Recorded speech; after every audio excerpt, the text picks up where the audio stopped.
De José Carlos Leal, A Casa dos Espíritos Sofredores, Parte 2, Capítulo 10.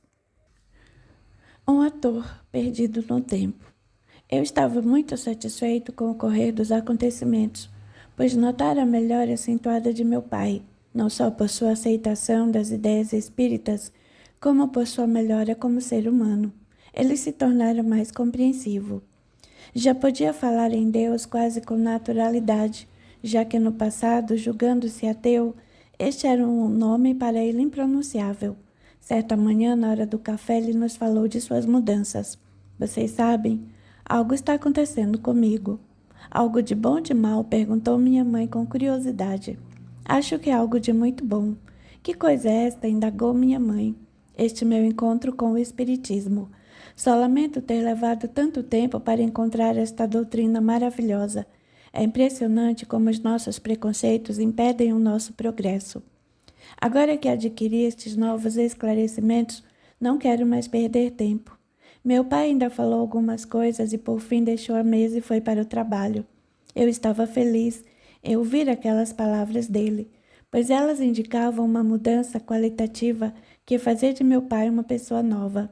Aquela semana passou tranquila, exceto em um fato que se deu na terça-feira, quando minha irmã Cristina ficou muito calada olhando para um canto da parede. Perguntei a ela o que se passava e ela me respondeu. Alvinho, tem um homem ali no canto olhando para a gente, ele é esquisito. Esquisito como, Ninha? As roupas deles não se parecem com as nossas e o rosto dele está todo pintado. Compreendi que se tratava de um espírito desencarnado. E como meu tio Abílio me ensinara, fechei os olhos e pedi aos bons espíritos que ajudassem aquele irmão. Depois de alguns segundos, perguntei à minha irmã. O homem ainda está no mesmo lugar, Aninha? Não, ele foi embora. No dia seguinte, quarta-feira, estando na reunião do Ernesto Bozano, meu tio fez a invocação, e não demorou muito. Ouvimos uma voz masculina que se expressava através do senhor Paulo Menezes. Eu não devia estar aqui. Eu não devia. Nós o chamamos aqui, meu irmão, disse meu tio Abílio. Eu não posso estar aqui agora. Devo ir para a casa de Lisânias, que é o meu litúrgico. Esta semana vamos representar o Agamenon de Ésquilo. Coube a mim o papel principal. Meu irmão, você está no século XXI e não na Grécia Antiga. Eu não sei o que é século XXI. Isso não faz o menor sentido. O que sei é que eu vinha da casa de Céfalo, onde assisti uma conversa de um sofista notável, um certo Sócrates, do Demo de Alopec. Ele fala muito bem e com isso engana todo mundo. Aristófanes não gosta dele e até compôs uma comédia para satirizá-lo. O nome, se não me engano, era As Nuvens. Foi um sucesso, eu mesmo vi, quase estourei de tanto rir. Meu irmão, insisto, você não vive na Grécia Antiga. Você já viveu, mas isso faz muito tempo. Espere aí. Que tipo de sofista é você? Que conversa é essa? Como eu não vivo em Atenas, não só vivo como aqui nasci e cresci. Você está parecendo com aquele Sócrates que faz o certo parecer errado e o errado certo. Você sabe que este tal de Sócrates vai se dar mal. Tem muita gente na cidade que o odeia, principalmente Ânito e Méletos. Meu amigo, insistiu meu tio. Olha bem ao seu redor e veja se este lugar parece com alguma casa grega das que você conheceu. Não, não parece. Então, se não parece, você está enganado quanto a estar na Grécia. Isso é um ardil. É claro que estou na Grécia, por Hércules que estou. Eu vou sair daqui e vou falar com o meu chefe. Quem é seu chefe? Interrogou meu tio. Meu chefe é muito poderoso. Ele disse para eu vir para cá e ficar aqui tomando conta das coisas dele. Do que você está tomando conta? Eu não sei bem. Meu amigo, você sabe que está numa condição diferenciada. Diferenciada, o que é isso? Isso quer dizer que você não está aqui entre nós. Você está dizendo que eu estou morto. Isso é que eu não estou. Se eu estivesse morto, eu estaria no Hades. E se eu estivesse no Hades, teria viajado no barco do Caronte. Teria visto Cérbero, o terrível cão de 3 cabeças. Nada disso eu vi, nada mudou para mim. Continuo andando pela cidade de Atenas e me sinto muito bem. Quer saber de uma coisa? Eu não vou ficar mais aqui, vou-me embora. Tendo acabado de dizer estas palavras, o médium teve um ligeiro estremecimento. Neste mesmo momento, a irmã Letícia se manifestou através de minha tia Hortência. O Espírito, depois de nos saudar a todos, falou-nos explicando a comunicação anterior. Meus irmãos, vocês acabaram de ver algo não muito comum, que se dá com certos espíritos. Embora para os encarnados que não estudam sobre a vida espiritual pareça algo fantástico e menos fora de propósito, o espírito com quem entraram em contato agora há pouco sofre uma espécie de paralisação psíquica. É como se ele houvesse parado no tempo, em uma de suas encarnações na Grécia Antiga. Ele vive emocionalmente naquela fase histórica, e a sua mente está tomada por antigas imagens, das quais ele não consegue se liberar. Irmã, essa pessoa que ele chama de chefe ou arconte parece exercer sobre ele grande fascínio, disse o Dr. Ramalho. Não tenham dúvida de que o espírito endurecido no mal exerce sobre esses espíritos fracos, doentes, um grande poder hipnótico. Este é quem chama de arconte é o líder da falange obsessora que está naquela casa. Quem é esse espírito? Em tempo oportuno irão saber. E o que nós podemos fazer por ele? Não muita coisa, além de orar. Depois dessa manifestação, tenho certeza de que ele será levado para um de nossos hospitais psiquiátricos, onde médicos espirituais competentes vão descondicioná-lo.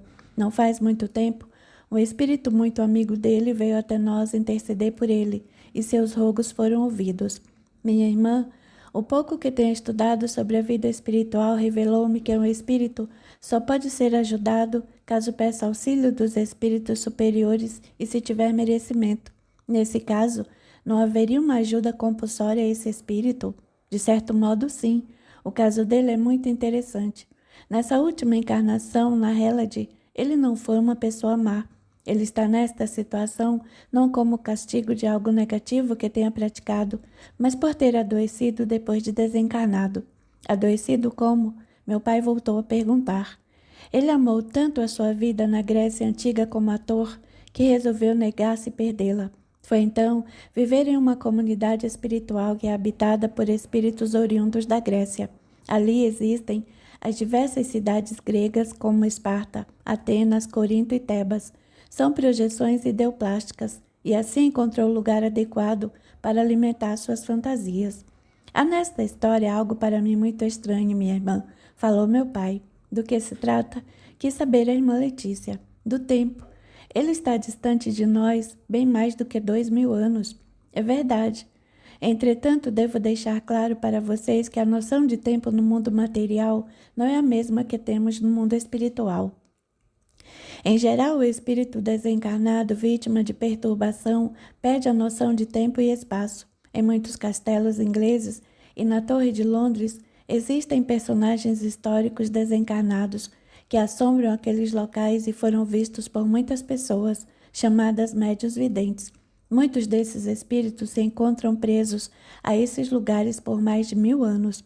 Irmã Letícia parou de falar por um momento, enquanto ficávamos meditando sobre o que ela nos havia dito. Em verdade, em termos de conhecimento do mundo espiritual, a gente ainda está no jardim da infância.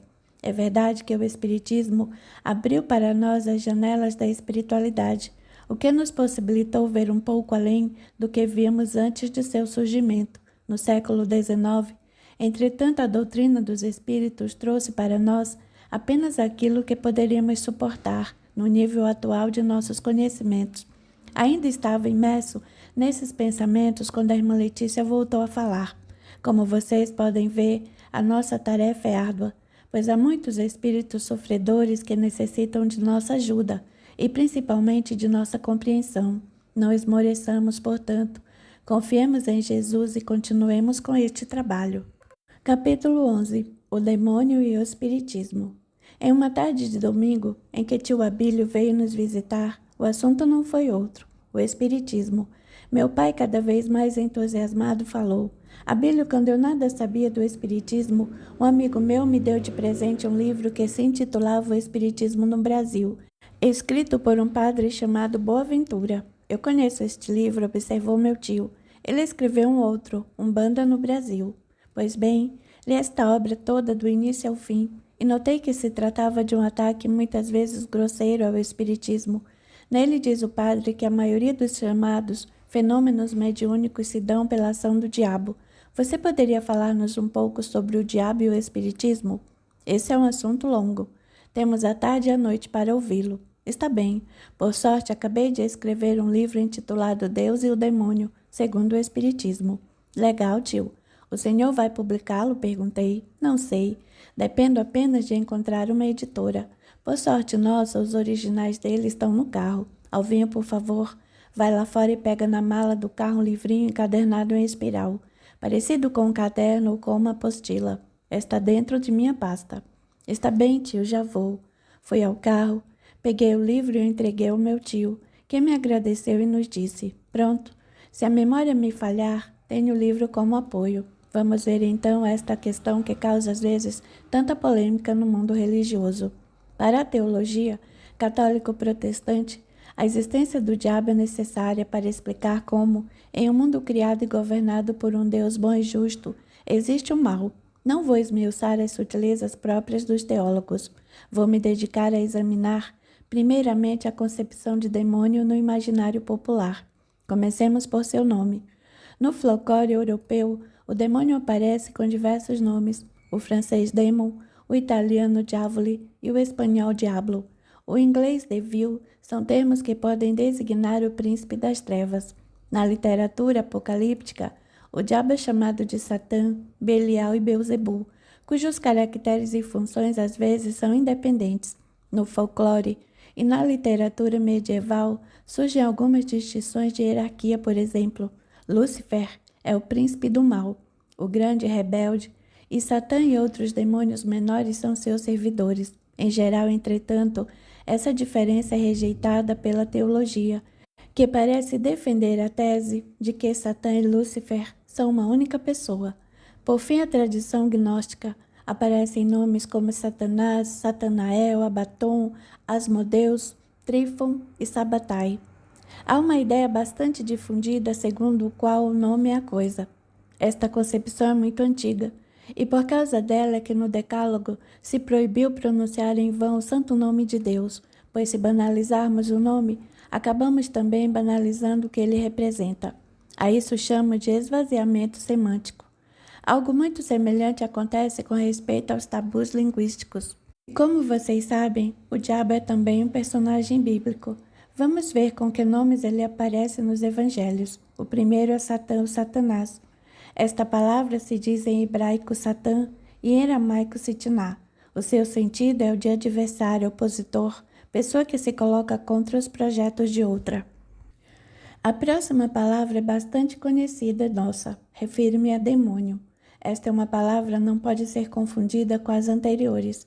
Quando os gregos usavam o substantivo daimonos, queriam falar apenas de um espírito desencarnado. Um daimon poderia ser um espírito guia, um espírito familiar ou um espírito obsessor. Os verbos gregos daino, nizomai e daimono expressam a ação de receber um espírito ou ser possuído por um desencarnado. Nos evangelhos, quando este termo aparece, deve ser traduzido como espírito impuro, imperfeito ou obsessor. Vamos agora a um termo do qual eu tinha muito medo quando eu era menino e que as pessoas evitavam pronunciar: Beelzebul. O nome Beelzebul difere um pouco de Baal-zebud, deus de Ácaro. O texto grego anota Beelzebud. A explicação razoável dessa diferença é que os judeus, com o fim de escarnecer dos acaronitas e o seu deus, converteram a palavra zebub, mosca, e sibu, seb, que significa estrume. Mas como a palavra zebu significa habitação, Baal-zebu queria dizer o senhor da habitação, segundo, porém, ideia de que o meu Deus é verdadeiro e o seu Deus falso, ou é o demônio. Baal-zebu tornou-se um dos príncipes do inferno. Por mais estranho que isso possa parecer, o demônio aparece muitas vezes associado ou disfarçado em certos animais. Normalmente se encontram associados o demônio, a cobra, macaco, morcego, gato, urso, bode, leão, cachorro, o corvo, o galo, a cabra, o ganso, a mosca, o verme, o gafanhoto, a lebre, a raposa, a baleia, o cavalo, a hiena, o sapo, a coruja, o carneiro, a aranha, o gafanhoto, o escorpião e o abutre. Para se justificar as relações entre os animais e o diabo, separamos alguns cujo simbolismo poderia explicar a cumplicidade entre eles e as trevas. A baleia. Ela é a boca enorme que devora tudo. O mito bíblico foi uma baleia que engoliu o profeta Jonas quando este caiu no mar. O bode. Do mesmo modo que o carneiro, o bode é um símbolo da força genésica da natureza, da libido, impulso sexual e da fecundidade. Embora se aproxime do carneiro, o bode dele se afasta por ser o carneiro um animal solar e o bode, na maioria das vezes, o animal lunar. Por seu forte odor, foi considerado como um símbolo de abominação e putrefação. O cavalo. Há uma crença bastante geral que associa o cavalo ao mundo dos mortos e, por consequência, às trevas. O cavalo é aquele que anuncia a morte. Por esse entendimento, o famoso livro de Artemídoro, A Chave dos Sonhos, sonhar com o cavalo indicaria que o sonhador correria perigo de morrer. A deusa da fertilidade, Deméter da Arcádia, muitas vezes era representada com a cabeça de cavalo. Essa deusa costumava ser identificada com uma das Erinhas ou Fúrias, divindades que castigavam os crimes no interior dos Genos. O cachorro. Este é um animal de vastíssimo e complexo simbolismo. Sob o nome de Cérbero e com 3 cabeças, ele guarda as portas do inferno, alimentando-se da medula dos mortos. Sua baba venenosa é capaz de infectar toda uma região. É ainda o companheiro de Hecate, a Diana subterrânea, protetora das feiticeiras e padroeira das ações maléficas. A primeira função mitológica do cachorro é a de psicopompo, isto é, condutor das almas dos mortos. Assim, o cão é o guia do homem na morte, como havia sido na vida. Os sinofcéfalos, macacos, cuja cabeça assemelha-se a de um cachorro, tinham na religião egípcia a função de aprisionar ou destruir os inimigos da luz. Entre os antigos germanos, acreditava-se que um cachorro chamado Garen guardava a entrada de Nifai, o reino dos mortos, região coberta de gelo e denominada pela mais densa treva. Nas antigas culturas mexicanas, criavam-se cães especialmente destinados a guiar as almas no além.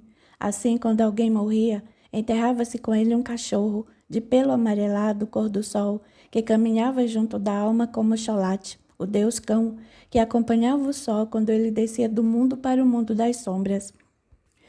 Por fim, vamos lembrar que em nosso folclore o diabo é chamado de cão e que em muitas histórias ele aparece na forma de um grande cachorro negro, com olhos vermelhos como se fossem de brasa. Nos filmes sobre satanismo, o anticristo criança é guardado e defendido por um cachorro. A coruja. A coruja na mitologia grega ave pertencente à deusa grega Atena, a Minerva dos romanos, e por isso ela é o símbolo da reflexão. Entretanto, entre os astecas, ela é o animal que representa o deus do inferno, sendo guardiã da morada trevosa dos mortos.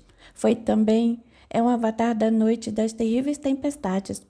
Este simbolismo, por um lado, associa a coruja ao mundo dos mortos e, por outro, às forças poderosas da natureza. No folclore, ela aparece como o gato preto e a serpente, associada às bruxas que, como se sabe, são servidoras do diabo. O gato. Como o cachorro, o gato também possui um simbolismo extremamente complexo e variado. No folclore nipônico, o gato é um animal de mau agouro. Dizem que ele é capaz de matar as mulheres e ocupar o lugar destas. No budismo, disse que o gato e a serpente foram os únicos animais que não se comoveram com a morte de Buda.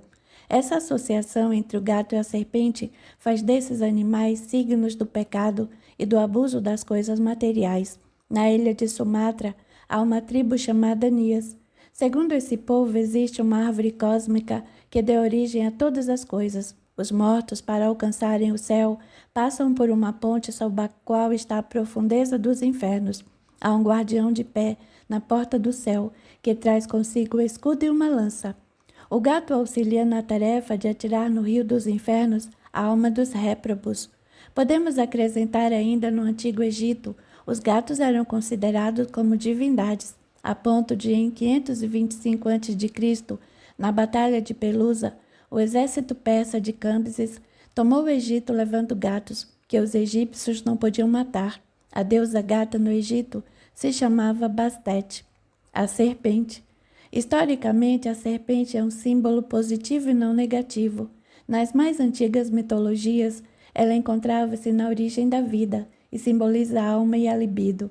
Ela é um animal cósmico por excelência, na forma de Ananda, cujos anéis encerram o eixo do mundo. No mito grego, é o espírito vivificante e inspirador, padroeira dos médicos e dos adivinhos.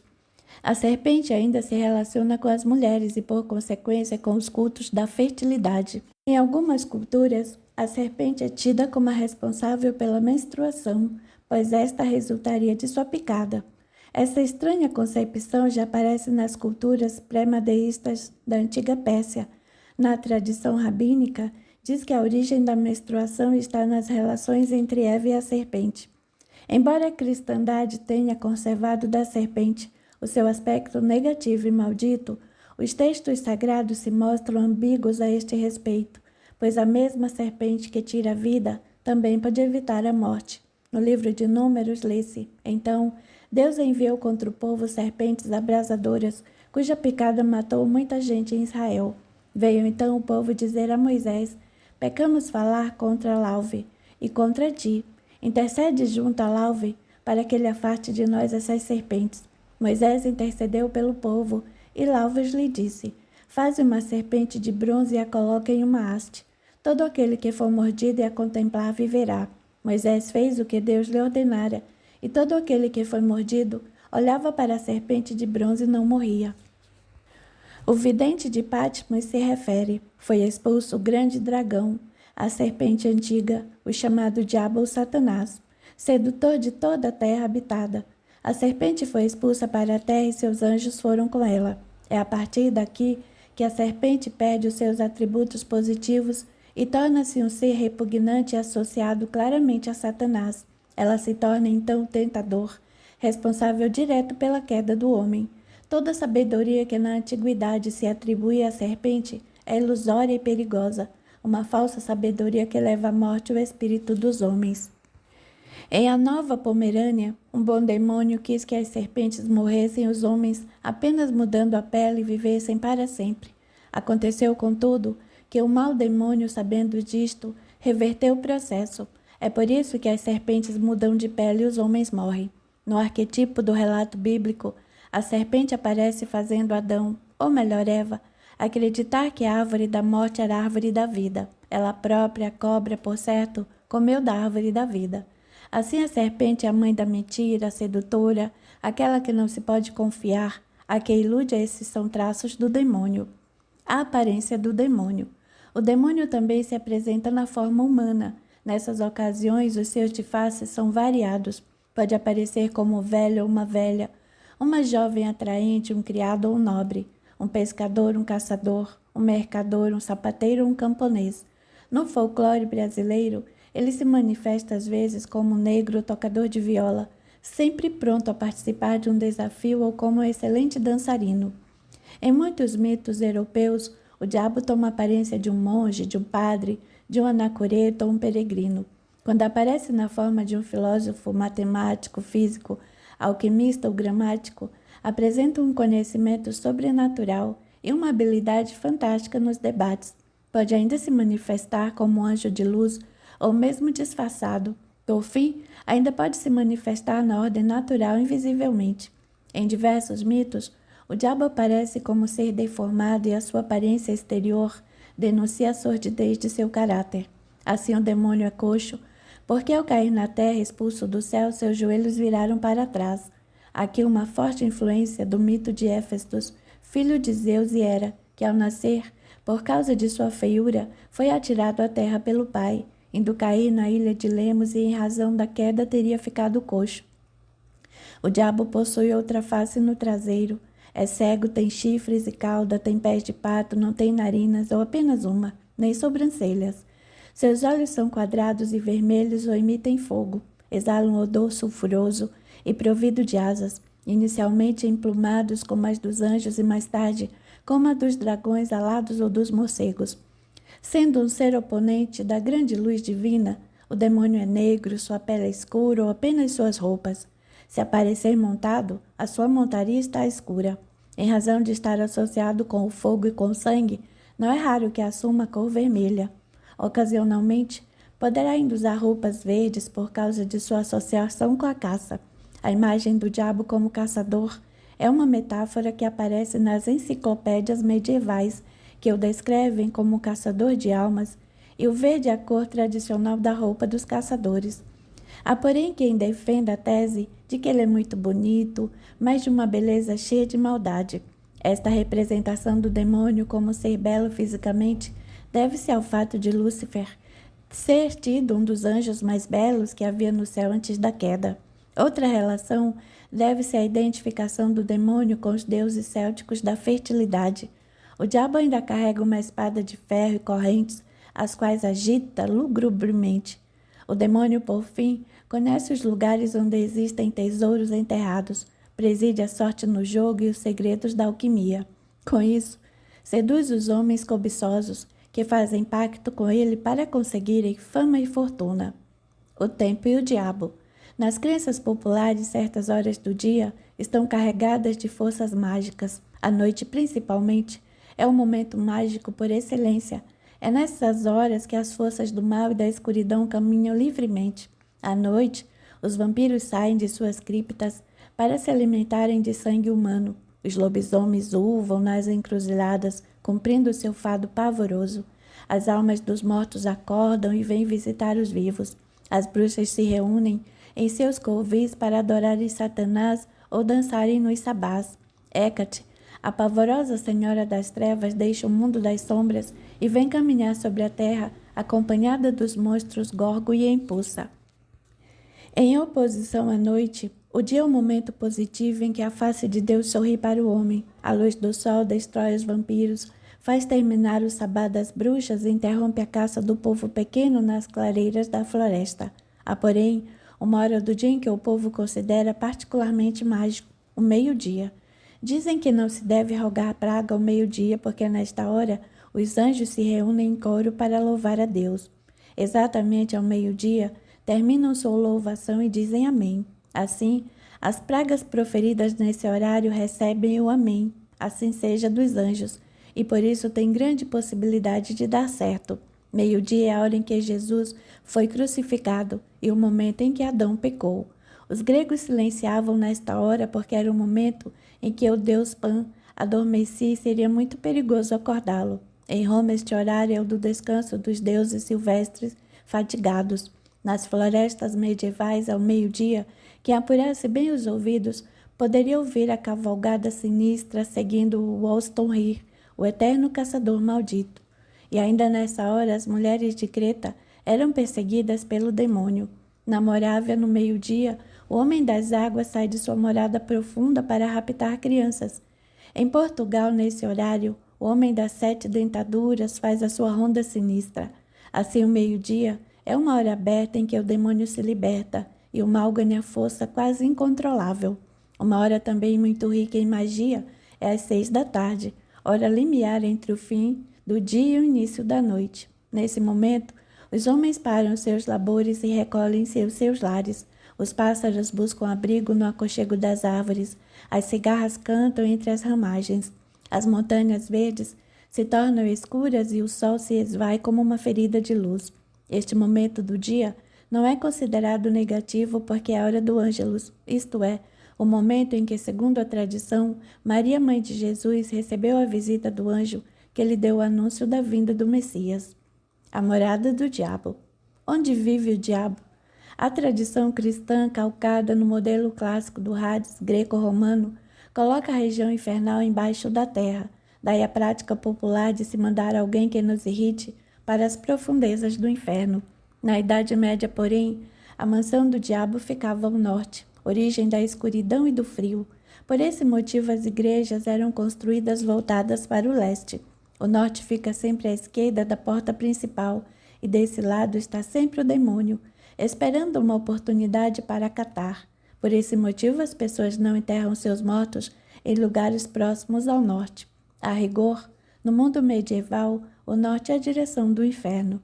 Uma associação bastante estranha, mas muito bem fundamentada, é a que se faz entre o diabo e o Papai Noel.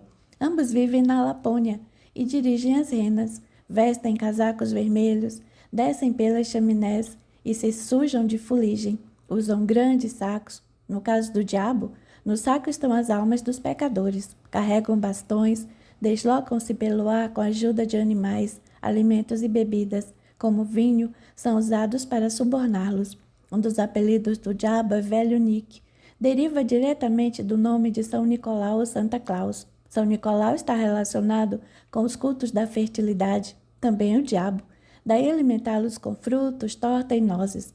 Os lugares sagrados para a religião pagã tornaram-se malditos para o cristianismo. Assim, os templos erigidos para os deuses do paganismo foram considerados moradias do demônio, embora mais tarde tenham sido convertidos em templos cristãos. Árvores, fontes, montanhas, cavernas, grutas, ruínas, túmulos, cemitérios foram tidos como habitações comuns ao diabo. Os demônios também podem assombrar as casas e os fantasmas ou espíritos dos mortos. Nada mais são do que demônios. Por fim, fiel à velha tradição mesopotâmica, o povo acredita que o lugar onde vivem os demônios em maior quantidade é o ar. Tantos eram os demônios que se acreditava poder ferir-se um deles, atirando uma simples agulha para cima. Um padre antigo afirmava que os demônios vivem no ar como um enxame de moscas. O número dos demônios existentes. A ideia de enxame de demônios como moscas levou muitos demonólogos a tentarem calcular o número de diabos existentes. Máximo de Tiro estima o número de 30.000. No século XIII, o abade Ricalmo afirmou com toda segurança que havia mais diabos no inferno e na terra do que grão de areia nas praias. No século XVI, o demonólogo Johann Vier contou nada mais nada menos do que 6.766 legiões, formando um total de 7.403.926 demônios individuais. Todos esses números, como se pode ver, facilmente nascem da imaginação exaltada dos demonólogos e não de afirmações com base em algum tipo de realidade. Meu tio fez uma parada para beber um pouco de suco de uva que minha mãe havia feito. Meu pai, aproveitando-se deste momento, perguntou: Abílio, como o Espiritismo vê a questão do diabo? Augusto, em um livro notável intitulado O Céu e o Inferno, Allan Kardec faz uma crítica profunda à radical ideia do diabo. Para nossa doutrina, não há diferença entre anjos e demônios, uma vez que os demônios também seriam anjos dentro do ponto de vista católico. Segundo o Espiritismo, os demônios não são seres com uma criação à parte e voltados para o mal, mas espíritos imperfeitos, suscetíveis de regeneração, desde que decidam mudar de atitude perante a lei de Deus, trocando o mal pelo bem, o ódio pelo amor. Abílio, você está dizendo que os demônios podem ser salvos? Questionou meu pai. Quem diz isso não sou eu, mas Allan Kardec, intuído pelos bons espíritos. Para o Espiritismo, os espíritos saem das mãos de Deus simples e ignorantes. Os que caminham na direção do bem e erram menos vão de alcançar a posição angelical, e os que erram mais e recalcitram no mal se tornam demônios. Assim, nada impede que os maus espíritos, ao mudarem as suas posições, possam se tornar anjos de luz. Pode-se dizer então, Abílio, que os espíritas não acreditam na existência dos anjos e demônios? Interrogou meu pai. Certo, Augusto. Conforme o Espiritismo, anjos e demônios, no sentido que lhes dá a teologia católica, não existem. Estou satisfeito, concluiu meu pai. Capítulo 12. Caem as últimas restrições de meu pai em relação ao Espiritismo. Naquela tarde e noite, como sempre, seguimos para a nossa sessão das quartas-feiras. A reunião transcorreu calmamente, com a irmã Letícia se comunicando e nos dando mensagens de ordem moral. De repente ela disse que havia ali um espírito que desejava comunicar-se conosco, mas através da psicografia.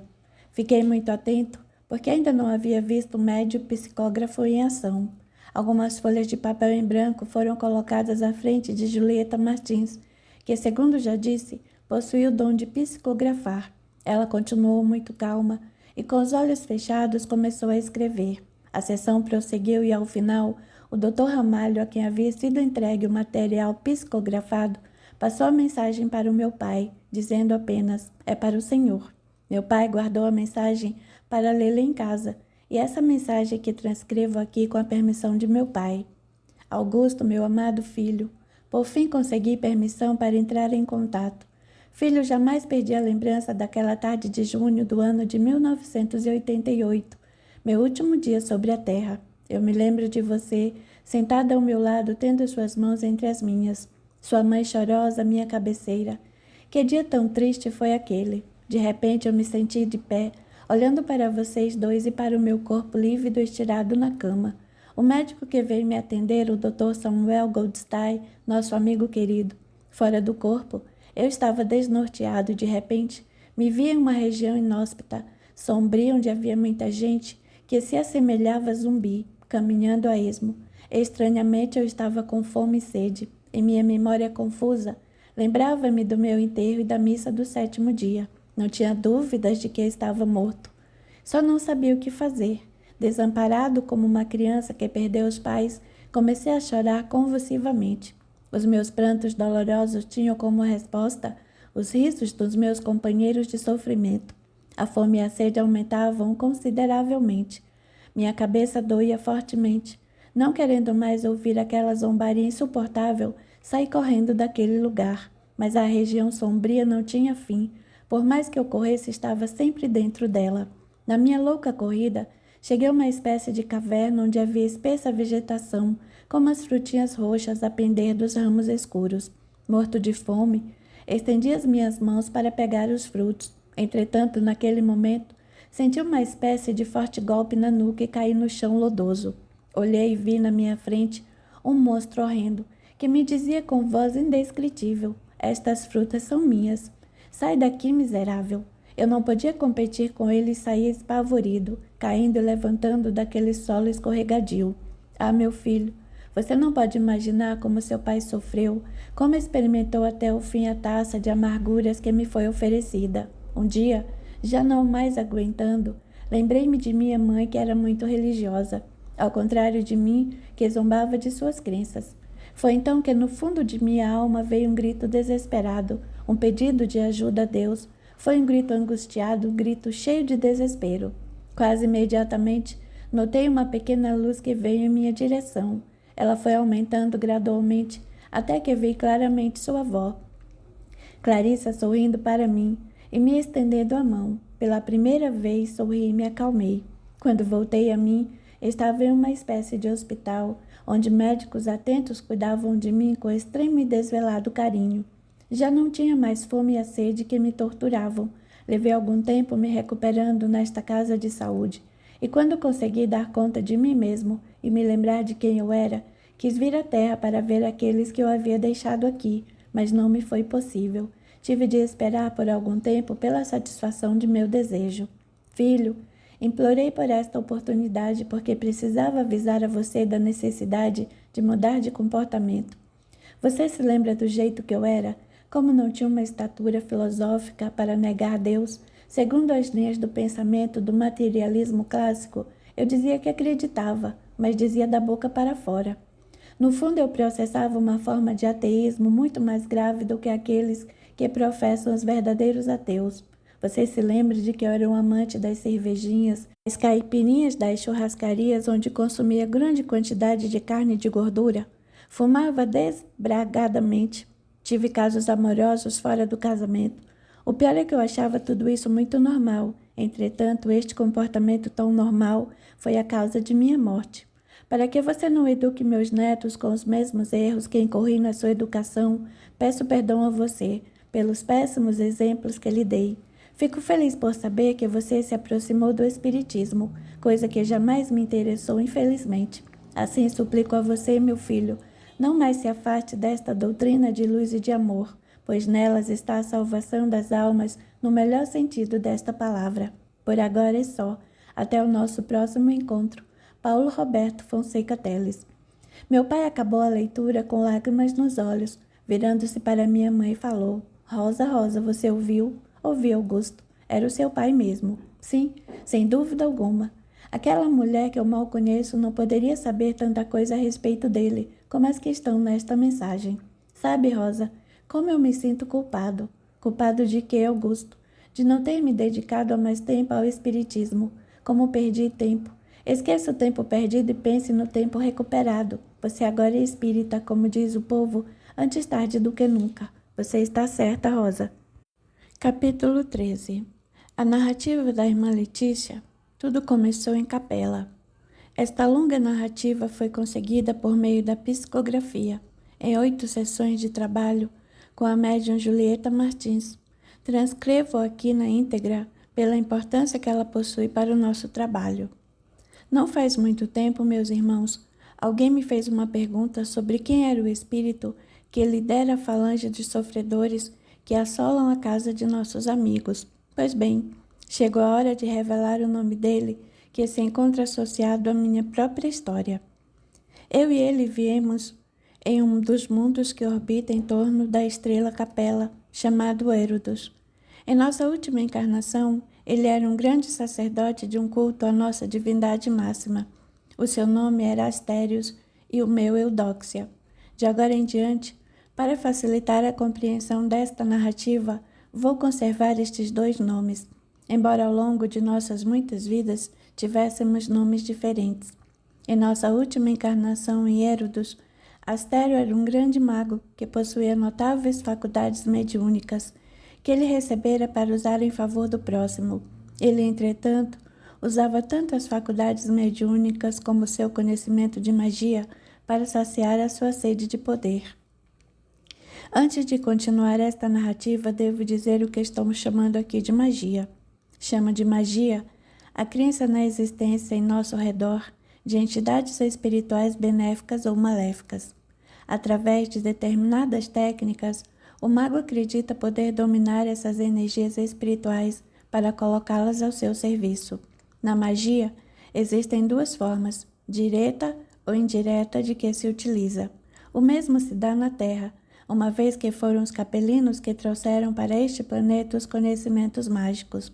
No primeiro caso, também conhecida como magia simpática, os efeitos surgem diretamente dessas práticas, e no segundo, os espíritos são convocados pelos magos e os efeitos dependem deles. Ainda como na Terra, a magia em Érodos poderia ser usada tanto para o bem como para o mal. Na Terra, essas 2 formas foram chamadas impropriamente de magia negra e magia branca. Na encarnação a que me refiro, como já disse, Astérios era um sacerdote e uma sacerdotisa do culto do nosso Deus maior. Eu admirava e o tinha como meu mestre, sem querer me eximir de culpas e responsabilidades. Devo dizer que ele exercia sobre mim um forte fascínio de natureza hipnótica em todos os seus projetos. Nossos desvios e erros naquela encarnação foram de tal porte que teria de escrever um texto muito maior do que este para explicitá-los, o que não posso fazer aqui agora. Dando continuidade à nossa narrativa, devo dizer que os mundos, assim como os espíritos, também evoluem, passando de um estado para o outro. Naquela época distante, Érodos se preparava para avançar um passo na evolução dos mundos. Haveria então um processo seletivo que faria a separação entre os espíritos rebeldes que não poderiam ficar naquele planeta e deveriam ser exilados, e os espíritos obedientes às leis divinas que conquistaram o direito de lá ficarem. Um dia sem que esperássemos, aconteceu um grande terremoto fazendo ruir o templo, causando a morte de Astérios e a minha própria. No mundo espiritual, Assírios, eu e outros espíritos que perseveravam no mal, fomos conduzidos ao grande tribunal dos espíritos superiores, que governava o sistema capelino. Foi deixado claro para nós que deveríamos incorporar a enorme caravana de espíritos exilados e que não mais encarnaríamos em nosso mundo de hoje. Seríamos enviados a um mundo bastante inferior ao nosso, que girava em torno de uma estrela de 5ª grandeza, que arrastava atrás de si um grupo de 9 planetas. O mundo a nós destinado era o 3º em ordem de afastamento da estrela central. Hipério, o grande espírito que chefiava o tribunal, nos explicou que o nosso exílio não seria perpétuo e que poderíamos voltar assim que tivéssemos méritos para isso, e que a nossa função seria de auxiliar os espíritos ainda rudes ali encarnados. A nossa ida para este planeta não seria através de naves espaciais ou coisas semelhantes, mas pelo processo de encarnação, o que seria muito útil para nossa adaptação a este novo mundo. Estada no Egito. Muitos de nós fomos para lugares mais tarde chamados Mesopotâmia, Índia, Grécia, China, Palestina e Egito. Foi para este último país que Astérios e eu fomos levados. Naquele tempo, o Egito ainda não era a terra dos faraós, mas um vale onde habitavam espíritos muito pouco evoluídos, que estavam na fase em que os historiadores chamam de Neolítico. Talvez vocês não possam imaginar o quanto foi duro para nós, os capelinos, viver em um planeta no estado em que a Terra se encontrava, mas nós não tínhamos escolhas. Os espíritos que viviam no Vale do Nilo moravam em choças acanhadas, trançadas às pressas ou em covis tenebrosos. Esses seres ainda não conheciam nem mesmo a técnica de acender o fogo. Dependiam do fogo natural que vinha do céu, na forma de raio. Comiam peixes, gafanhotos, vermes, formigas e cobras. Quando tinham sorte, matavam algum animal maior como coças, gazelas, antílopes e macacos. Alguns desses povos praticavam antropofagia, não possuíam animais domésticos, agricultura nem mesmo hortaliças. Com a nossa chegada àquelas regiões inóspitas, pouco a pouco, em meio aos egípcios pré-históricos, surgiu uma nova geração que deu um formidável impulso às suas vidas. Nós, os emigrados de Capela, ensinamos a ele o trabalho com a terra, a domesticação dos animais, a técnica da construção de casas mais sólidas e fortes, a feitura do vinho e da cerveja, a arte de tecer e fabricar armas de metal, e eliminamos o canibalismo, assim como os incestos que eram praticados com grande naturalidade. Nesta tarefa, destacou-se um capelino por nome Osíris, cujo trabalho foi tão intenso e significativo que as futuras gerações o colocaram no panteão dos deuses. Ensinamos a eles que havia seres superiores que mereciam deles respeito, admiração e adoração. Com isso surgiram cidades como Mênfis, Tebas, Heliópolis, Édifo, Hieracópolis, Ombos, Faium e Coptos, e templos dignos desses deuses em cada uma dessas cidades. Estabelecemos também o sistema político monárquico, e o Estado egípcio passou a ser governado por um capelino, ou seu descendente, que era tido como a encarnação dos deuses na terra. O interessante é que os capelinos continuavam revoltados com a punição sofrida e saudosos do seu mundo de origem. Criavam mitos sobre terras maravilhosas, muito além das montanhas de onde eles haviam ido, terras maravilhosas em que um dia habitaram e de onde foram expulsos. Do mesmo modo, agiram os judeus, os gregos e os outros povos aqui exilados, como mostram seus mitos sobre a idade do ouro ou paraíso perdido. Rastérios, meu companheiro de desdita, não se emendava, e em algumas encarnações sempre esteve ligado à religião e ao poder. Foi sacerdote do culto solar dedicado a Ra, na cidade de Heliópolis. Em uma dessas encarnações fui sua filha, e com ele pude aprender muita coisa sobre magia, pois ele me preparava para ser sacerdotisa. Em uma de suas aulas particulares ele me falou: minha filha, peço a você que tenha muito cuidado com os rituais, pois eles não são práticas vazias. Você será uma grande sacerdotisa e, por certo, vai dirigir os cultos. Por isso precisa aprender sobre os rituais e dar a eles a devida atenção. Eu os considerava apenas uma prática formal. Você está enganada, minha filha. O ritual em si mesmo, não se esqueça, exerce uma função disciplinadora e deve ser usado rigorosamente na sucessão das fases, atos e operações relacionados à magia. Não existe magia se não houver o ritual adequado. Muitas vezes, quando a magia não dá certo, o erro se encontra no ritual. Compreendeu? Sim, meu pai. Muito bem. Então insisto com você. Cuidado com os rituais, porque eles são tudo, tudo mesmo. Assim era Rastérios, capaz de ser carinhoso comigo e de me ensinar o que eu deveria aprender com grande paciência, mas ao mesmo tempo capaz de tratar com grande dureza e mesmo com crueldade seus inimigos. Hoje tão distante, já não vejo essas coisas dessa forma, nem levo mais a sério as aulas de Astérios, mas naquela época elas eram muito importantes para mim. O mago egípcio. A magia era uma prática muito comum no Antigo Egito e se encontrava de tal forma entranhada na religião que não raro é difícil para o moderno egiptólogo separar uma da outra. Para ser honesta, devo dizer que os egípcios praticavam dois tipos de magia, a que nos referimos há pouco: a positiva, usada para fins legítimos, e a negativa, utilizada para fins criminosos e provocar calamidades.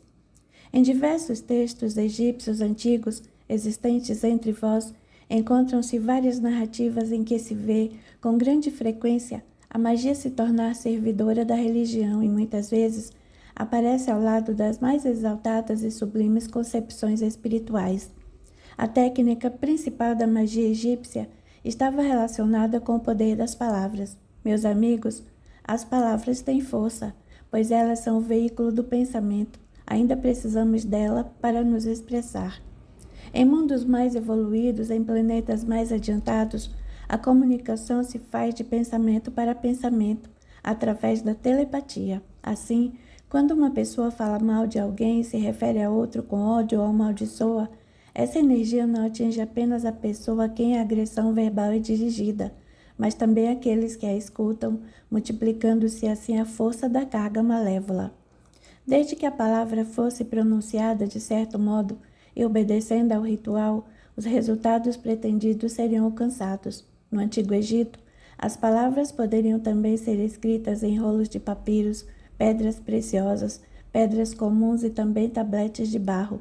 As práticas mágicas eram tão comuns no Velho Egito que os estrangeiros, visitando o Vale do Nilo, ficavam tão impressionados que, de volta às suas terras, costumavam dizer que o Egito era o país dos feiticeiros. Duas histórias sobre a magia egípcia. No Antigo Egito, havia muitas histórias sobre a prática da magia. Aqui vou destacar duas delas. Certo dia em que o faraó Senéfrio estava muito triste, ele chamou seus cortesões e lhes disse que buscassem algum meio de fazer com que ele recuperasse a felicidade perdida.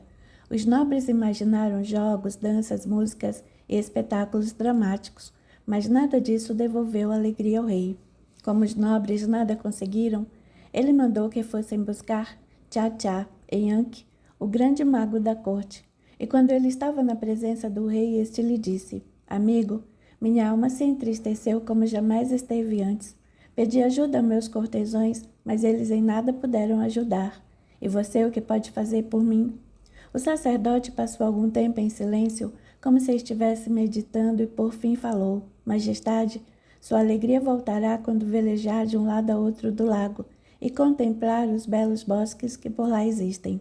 Em continuidade, o mago pediu que lhe fosse permitido organizar o passeio real. Ordenou que lhe trouxessem 20 ramos de ébano incrustados com fios dos mais puro ouro, 20 virgens de belas formas, braços fortes e pernas bem torneadas e que soubessem cantar. Deveriam estar vestidas apenas com uma rede de pescar em lugar de suas vestes cotidianas. Elas remariam e cantariam para o faraó. Depois que tudo isso foi feito, o rei tomou seu lugar no barco e teve início o passeio. Enquanto as 20 belas jovens remavam em ritmo compassado, o faraó olhava para elas, esquecido de suas preocupações e angústias. De repente, a líder das remadoras, enquanto remava, ficou presa pelos cabelos, e uma de suas joias, feita de turquesas, caiu na água e desapareceu. A moça e suas companheiras pararam de remar. O faraó então perguntou a elas: Por que parou de remar? Porque a nossa líder não está mais remando. Por que parou de remar? Perguntou o soberano a chefe das remadoras. Porque perdi minha joia preferida. Ela caiu nas águas e desapareceu. Não se preocupe, minha amiga, pois tereis a vossa joia de volta. O faraó voltou ao castelo e mandou que fossem buscar o mago Tchá-Tchá. Assim que o faraó o teve em sua presença, lhe disse: Meu amigo, deu tudo muito certo. Entrei no barco com as remadoras. Ao vê-las remando, meu coração encheu-se de alegria. De repente elas pararam de remar, porque a líder delas deixou cair nas águas a sua joia mais preciosa, e eu garanti a ela que recuperaria o objeto perdido. Vamos ver o que se pode fazer, meu senhor, disse o mago. O mago foi com o faraó ao local onde a jovem havia perdido o adereço. Por meio de palavras mágicas, separou as águas do lago de modo que a joia foi encontrada dentro de um caco de louça no fundo. Ele a tomou e a devolveu à sua dona. O rei, muito satisfeito, recompensou o mago com muitos presentes. A segunda história aconteceu no tempo de faraó Nebi-Cauá. Certo dia, esse faraó resolveu visitar um de seus mais altos dignatários, Abaner, que era um estudioso e praticante de magia. Com ele foi, como era de costume, uma comitiva real da qual participava um belo soldado. Ora se deu que a esposa de Abaner, ao ver o soldado, por ele se apaixonou. No dia seguinte, a mulher mandou uma de suas amas dizer aos soldados sobre sua paixão. O rapaz, talvez lisonjeado ou mesmo impressionado com a beleza da mulher, tornou-se amante desta. Passaram, então, a se encontrar em uma casinha afastada que era propriedade do marido traído. A cada encontro, a mulher pedia a um serviçal que arrumasse a casa para ela. O mordomo, que não se sentia bem com aquela cumplicidade, pois ele também estava traindo seu senhor, contou a Baner o que estava acontecendo. O marido, enganado, de início nada fez.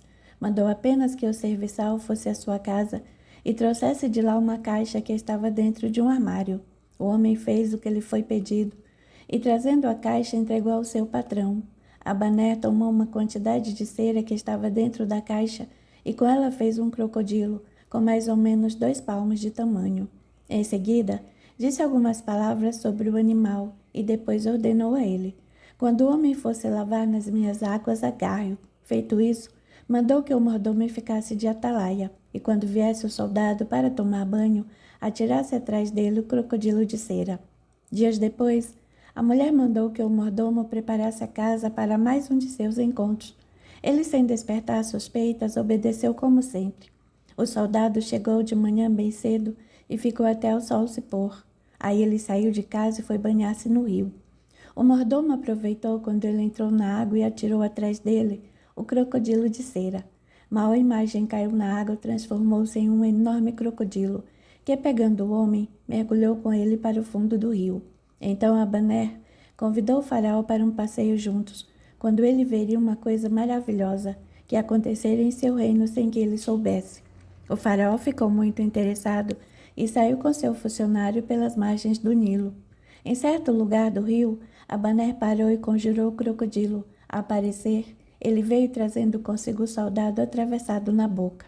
O faraó aproximou-se do animal e ficou maravilhado, e o mago tocou no animal dizendo algumas palavras e este reassumiu a sua forma de cera.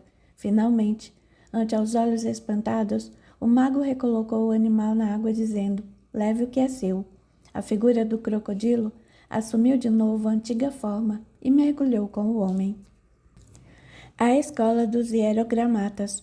Ali se estudava e se praticava a projeção do corpo astral, ou bilocação, a telecinesia, ou movimento de objetos à distância sem o concurso de mãos humanas, fenômenos ectoplasmáticos ou de materialização, regressão a vidas passadas, levitação e criptostesia ou clarividência. Esses saberes, entretanto, eram conhecimentos secretos que estavam vedados ao grande público. Deles poderiam participar apenas os iniciados e principalmente os candidatos ao sacerdócio a se tornarem faraós. Durante alguns anos, Astérios foi o presidente desta escola iniciática. Nermepta convida Astério a se tornar mago de sua corte. Na época em que se passaram esses acontecimentos, um fato novo se deu com o Egito. Voltava às terras do Nilo um homem que havia deixado sua pátria e que foi acusado de assassinar um feitor egípcio. Esse homem havia passado muito tempo fora de sua terra. Chamava-se Moisés e era filho adotivo de uma princesa egípcia, filha de Ramsés II. De fato, seu sangue não era egípcio, mas hebreu, um povo que há muitos anos havia sido introduzido no Egito, no tempo dos faraós Ixos, também chamado reis pastores, e com o tempo convertido em escravos. Esse Moisés voltava investido por um deus chamado Laé, segundo ele dizia da missão de libertar o seu povo do domínio egípcio. Foi por causa desse homem que o faraó convocou Astérios à sua presença. Foi no Egito que o grego Pitágoras soube de suas existências anteriores, como a Itálides, Eufóbos, entre outras. Meu caro Astérios, chamei-o aqui para pedir sua ajuda. Em que meus préstimos poderão ser úteis, meu faraó? Quis saber Astérios. Acho que vamos ter problemas, disse o faraó. Que tipo de problemas, senhor? O homem está agitando os escravos hebreus. Quem é esse homem? Chama-se Moisés. Fugiu daqui há mais de 20 anos por ter matado um de nossos guardas, que controlava o trabalho dos escravos, e agora está de volta. Ele pediu uma reunião comigo e eu concordei. Gostaria que você estivesse ao meu lado com seus magos a esta hora. Assim será, meu faraó, falou Astérios. Na tarde daquele mesmo dia, na ausência do faraó, apareceram Moisés, seu irmão Arão e anciões judeus. Foi Arão que, aproximando-se do trono real, falou: Faraó, deixe meu povo ir para o deserto a fim de adorar o nosso Deus. Nada farei do que diz Hebreu. Teu povo não deixará o meu reino. Moisés, então, erguendo a voz, disse: Pois bem, eu vou lhe mostrar a força de nosso Deus. Nesse momento, Moisés atirou sua vara ao chão e ela, para o espanto do faraó, tornou-se uma serpente, que passou a se contorcer no chão. Rastérios manteve-se calmo e mandou que seus magos atirassem suas varas ao solo, e todas elas se transformaram em serpentes. Moisés, não muito grande a maravilha que seu Deus produziu, uma vez que os meus magos fazem o mesmo. Vá embora, pois não libertarei seu povo, antes vou dobrar-lhe o trabalho. De fato, Moisés havia se utilizado de um truque muito conhecido no Oriente, que consiste em hipnotizar uma serpente, tornando-a rígida como um pedaço de pau, bastando para isso calcar o polegar uma região da base da cabeça do réptil. Moisés havia estudado na escola hierogrammatas, a qual falei há pouco, onde aprendera os segredos da alta magia egípcia, e nada do que pudesse fazer assustaria Astérios e os seus magos que estudaram na mesma escola que ele. Como o faraó dissera, o trabalho dos escravos hebreus fora redobrado, e Moisés, voltando à presença dele, fez-lhes novas ameaças às quais o soberano não se rendeu. Assim, Moisés começa a lançar sobre o Egito as suas famosas 10 pragas, mas todas elas eram explicadas pelos magos egípcios, e por esse motivo o faraó continuava intransigente. Por fim, deu-se a morte dos primogênitos, que também não foi milagre de Deus, pois Deus não poderia eliminar pessoas inocentes, inclusive animais, mas um assassinato em massa muito bem urdido. Desse modo, aquela matança nada mais foi do que uma série de crimes e nada mais. Notem que foi necessário marcar a casa dos judeus com um sinal para que Deus, ou os assassinos, quando passassem, distinguissem a casa dos judeus da casa dos egípcios. O faraó, temendo que mais mortes acontecessem por causa de sua intransigência, decidiu deixar Moisés sair com todos os escravos hebreus que viviam no Egito. Os acontecimentos que seguem a este podem ser conhecidos por meio de um livro da Bíblia que se intitula Êxodos. Devo a você mais uma explicação. Rastérios, assim que chegou ao Egito, entrou em contato com uma sociedade de magos poderosíssimos que descendiu de Atlântida. Esses homens contaram-lhe sobre uma civilização que floresceu nas terras do sul, em um lugar chamado Fotobolia, que significa a brilhante ou a fosforescente, nome dado por sua natureza exuberante e por uma claridade tão intensa que dava a impressão de que a luz do sol ali jamais se punha. Este lugar, que no futuro será chamado de Brasil, ali cresceu uma civilização deslumbrante que se espalhou por toda a região hoje chamada de América do Sul, fragmentada em diversas culturas como os maias, os incas, os astecas, os olmecas, entre outros. Aqueles sábios possuíam vários livros sobre a magia da Atlântida, informações de tal importância que quem os possuísse seria a pessoa mais poderosa do mundo. Este assunto interessou Rastérios, que desejou saber se era verdade ou se tratava apenas de um mito. Um desses sábios se prontificou a ir com ele até esta terra distante, e lá chegando, eles localizaram o lugar onde a biblioteca se encontrava. Só que ela havia sido enterrada pelos sacerdotes atlantes, zelosos de proteger tais livros de olhos e mentes despreparadas para lê-los. Usando a sua faculdade de cripestesia, ou vidência de coisas ocultas, Rastérios pôde ver e se maravilhar com os livros. Só não conseguiu retirá-los de onde estavam por causa do tempo em que ali foram guardados. Se fossem expostos à luz do sol, não resistiriam por muito tempo. Valendo-se da alta magia trazida de Capela, ele mantou o lugar com fluidos extraídos da natureza, tornando um espaço sagrado. O lugar exato onde ficavam os livros é o mesmo onde está a casa em que a família Fonseca Teles está morando. A finalidade desta imantação era fazer com que ele pudesse registrar qualquer ameaça ao seu tesouro, estivesse onde estivesse. Era desse modo que ele ficava sabendo que a casa estava sendo ocupada, ou com espíritos levianos ele comandava, expulsava da casa os moradores. Além desses, estavam também a seu serviço espíritos perdidos e desorientados como Ramiro, Carolina e o ator grego que vocês já conhecem.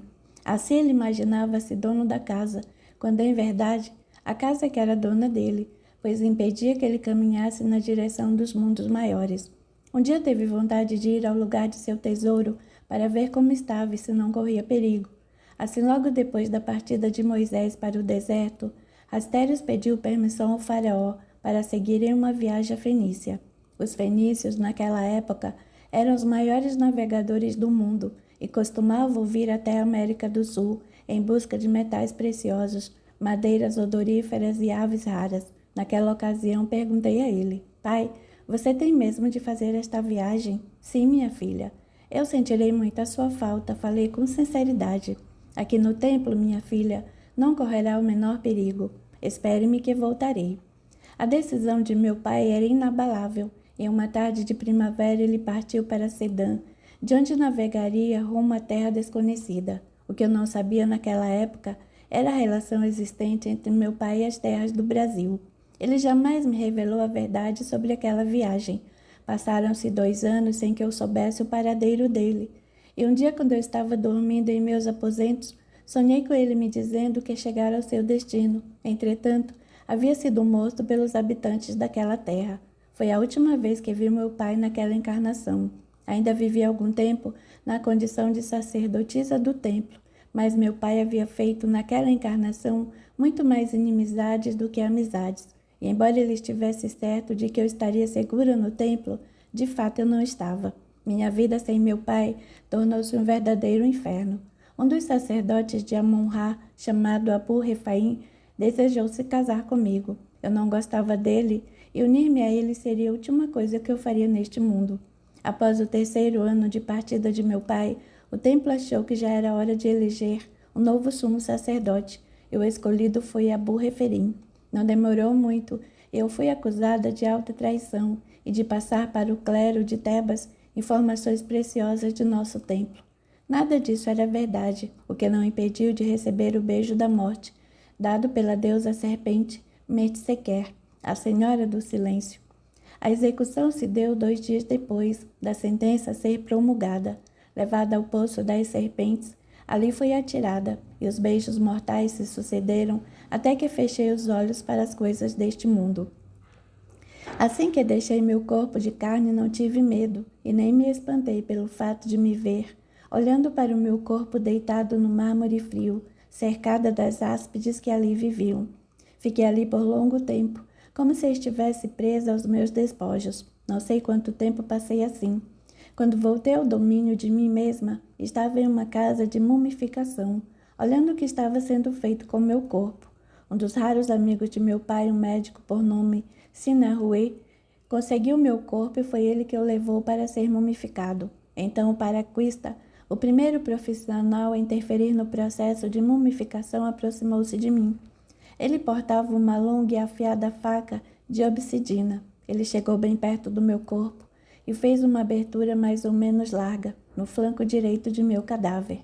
Em seguida, com a habilidade própria de quem trabalha há muito tempo em uma determinada profissão, retirou as minhas vísceras. Depois se afastou e veio Tariqueuta, o salgador, e mergulhou meu corpo em uma solução de sal e natro. Assim, depois de lavado e purificado, meu cérebro foi retirado por meio de um gancho de bronze, introduzido às minhas narinas. Vi que a minha massa encefálica saía em migalhas de cor cinza escura.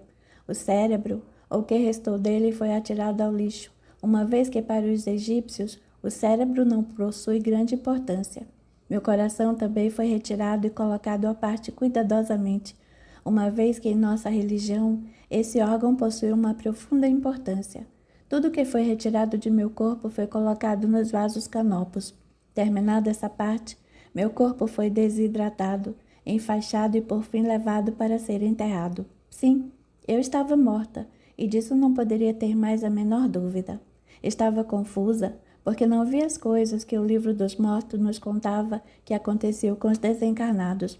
Não fui levada também para ser julgada no tribunal de Osíris, onde estão os 42 juízes dos mortais, e a deusa Mate com a sua balança, onde Anubis colocaria meu coração para ser pesado. Só havia trevas em meu redor e sombras ameaçadoras, mas que nada diziam ou de nada me acusavam. No meu coração havia uma enorme inquietação, um vazio, uma sensação de incompletude. O que me doía era a ausência de sons naquele lugar. Ali só havia silêncio e eu podia estar a sós comigo mesma e isso não era bom. Um forte sentimento de culpa me envolvia. Era como se eu houvesse jogado fora minha vida passada. À medida que o tempo passava, eu ficava isolada, mergulhada naquele silêncio pavoroso. Foi então que me ocorreu que eu havia sido uma sacerdotisa do templo de Ra e que até aquele momento não me lembrava de entrar em contato com ele.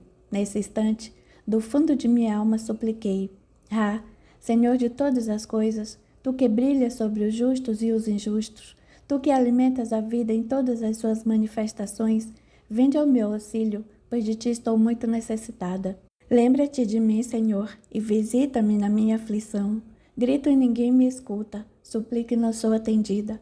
Abro os olhos e nada vejo nesta escuridão. Senhor, nós pecamos como nossos pais, nós nos desviamos de teus caminhos, nós preferimos a sombra de a própria tua luz.